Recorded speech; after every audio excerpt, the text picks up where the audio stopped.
Pinag-aaralan ng House Justice Committee ang desisyon ng Commission on Audit na pagbasura sa apela ng Office of the Vice President kaugnay sa inilabas na Notice of Disallowance para sa mahigit 73 million pesos na confidential funds para sa taong 2022. Ayon po sa isang mababatas, maaari itong pagbasihan para masabing may impeachable offense ang Vice Presidente. Saksi, si Tina Pangiliban Perez. Sa Commission on Audit Decision Number 2026-171 na may petsang April 10, unanimous ang chairperson at dalawang commissioners ng COA sa pagbasura sa apela ng Office of the Vice President sa Notice of Disallowance sa mahigit 73 million pesos na confidential funds ng OVP noong 2022. Magugunitang noong December 21 hanggang 31, 2022, ginamit ng OVP ang 125 million pesos na confidential funds. Pero mahigit 73 million pesos dito ang disallowed ng COA. Kasama rito ang mahigit 69 million pesos na halaga ng pabuya in cash, in kind at gamot sa mga informant na sabi ng COA ay dapat suportado ng mga tamang dokumento na magpapatunay na matagumpay ang isinagawang surveillance operation. Sagot ng OVP, matagumpay ang operasyon nila dahil wala namang nangyaring aberya na konektado sa seguridad. Pero sabi ng COA, hindi ganun yun. Kasi dapat magsumite ang OVP ng accomplishment report na may breakdown ng pinagamitan ng confidential funds at bakit masasabing nagtagumpay ang mga ito. Disallowed din ang 3.5 million pesos na pinambili ng mga mesa, upuan, computers at printers. Sabi ng COA, kailangang may official receipts o sales invoice ang mga ito at hindi lang acknowledgement receipts. Sa apela ng OVP, sinabi nitong nalabag ang karapatan nito sa due process. Bagay na pinabulaanan ng Intelligence and Confidential Funds Audit Office. Tingin ni House Justice Committee member Representative Terry Ridon, magiging basehan ang COA decision para sabihing nagkaroon ng impeachable offense ang bise.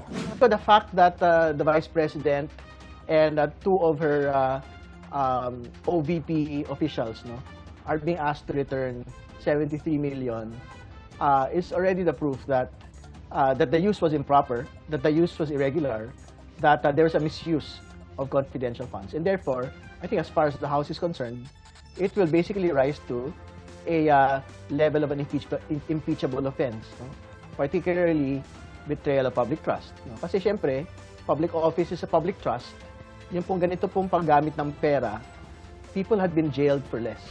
Sabi ng isa pang miyembro ng Justice Committee na si Representative Joel Chua. Dito lumalabas, it's either mali yung paggamit, hindi nagamit ng maayos, or hindi na-justify yung paggamit. So, either sa kung ano man doon, ibig sabihin talaga may problema sa paggamit. Or hindi talaga mapaliwanag kung paano nagamit. Panawagan ni House Deputy Speaker Paulo Ortega V na endorser ng Cabrera impeachment complaint, ibalik ni VP Duterte ang 73 million pesos at panagutan ang kanyang nagawa. Pero kapag isinauli ba ng bise ang 73 million pesos, wala na siyang impeachable offense? Hindi din po ma-absolve kung meron pong impeachment proceedings laban sa kanya. Kasi nga, yung pong acts ng misuse of confidential funds would constitute already a betrayal of public trust and impeachable offense po yun. So, we will continue to proceed against the Vice President even if she actually returns yung pong 73 million. Inudyo ka naman ni Manila Representative Bienvenido Abante na nag-endorso rin sa Cabrera impeachment complaint si VP Duterte na humarap sa House Committee on Justice imbis na idaan sa mga press release at social media post ang kanyang mga paliwanag. Naniniwala ang ilang miyembro ng House Committee on Justice na mabigat ang mga nalantad na sa komite laban kay Vice President Sara Duterte. Pero may pagkakataon pa raw siyang kontrahin ang mga ito. Well, kung sa bigat at bigat, masasabi natin may puntos. Pero syempre, hindi mo naman po pwedeng sabihin na may probable cause na agad kasi hindi pa naman tapos yung committee hearing. O pwede pang magsumite ang defense ng kanilang mga ebidensya to disprove, diba, or to rebut lahat ng mga allegations sa kanila. Kaya nga po yung determination ng probable cause, sa dulo pa yan. Sinisikap pa ng GMA News na makuha ang panig ni Duterte at ng OVP. Bukod naman sa 73 million pesos na disallowance, sabi ng COA, may isa pang notice of disallowance silang ipinadala sa OVP para naman sa 375 billion pesos confidential funds para sa first, second at third quarter ng taong 2023. Hindi malinaw kung nasagot na ito ng OVP. Ang Internal Affairs Board ng Office of the Ombudsman nag-issue ng show cause order laban kay Attorney Ryan Kilala para hinga ng paliwanag sa mga akusasyon ni Ramil Madriaga. Sa pagdinig kasi ng House Committee on Justice tungkol sa impeachment complaints laban kay Vice President Duterte, binanggit ang pangalan ni Attorney Kilala na Special Assistant Prosecutor ng Office of the Ombudsman.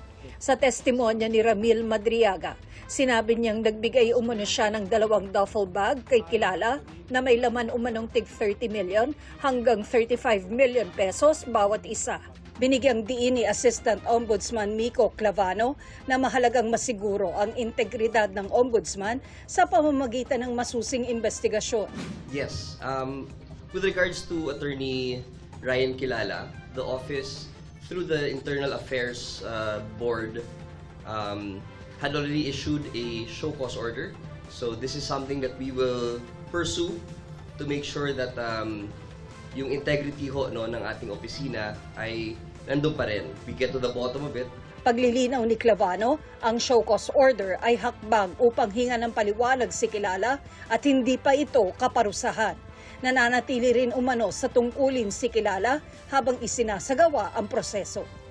Ako si Tina Panganiban Perez, ang inyong saksi.